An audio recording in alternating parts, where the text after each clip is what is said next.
an area of concern that isn't Jake Moody? I actually am going to say Deebo Samuel. And I know that we're going to talk about him a little bit later when it comes to this Chauncey Gardner-Johnson stuff. But Deebo Samuel, since he signed that contract, Grant, has done anything but live up to it. Last year, we heard, okay, well, he's out of shape. He's coming back with a vengeance. And I thought, oh, man, Deebo Samuel is going to break out in a big way this year. Now, there's still plenty of season left. I'm not saying that he can't.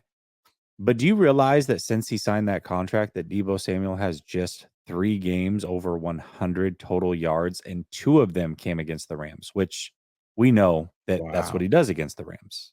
That's crazy. He That's has crazy. just 7 touchdowns and 5 missed games, and he has another game that he was non-existent in. That was the Arizona game this year because he was hurt, and I think he had 2 carries for like 6 yards. So he has not lived up to the billing whatsoever. His touches are way down.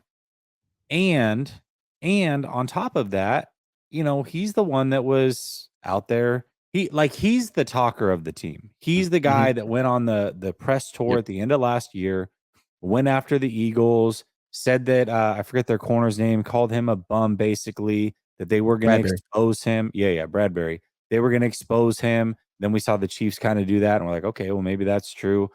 Then you get this season where all last week he's going after Parsons. Then he gets in a fight with the Cleveland Browns before the game.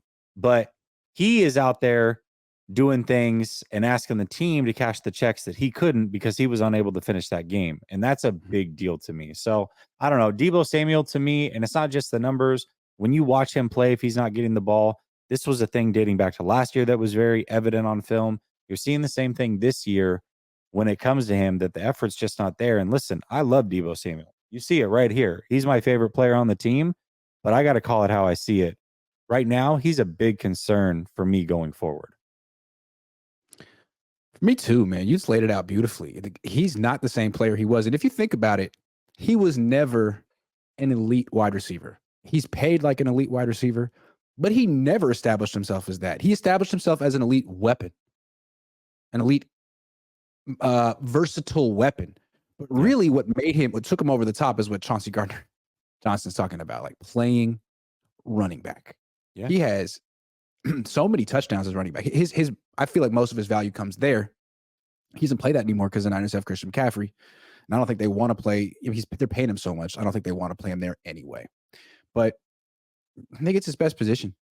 What he does well as a wide receiver is like extended handoffs anyway, screens and things where he doesn't really have to run routes and get open on his own. So, yeah, I think that's a good point. I'm very concerned because I don't know how he can really give the Niners the value that they paid for.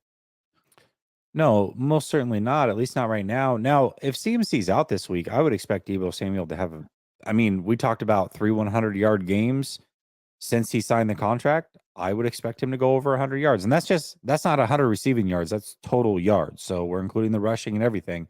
Now, one thing I do want to say, and it would be unfair to not bring this up as we're talking about Deebo Samuel, he played very good in the Seattle Seahawks playoff game. Now, I'm only taking regular season into account here. He did play very, very well in that game. Then when you look at that and you parlay that going into this year and you see him talk about losing the weight and how he was disappointed in himself, you really thought he was going to put things together. Without CMC, assuming he doesn't play, I would expect Deebo Samuel to have a big game.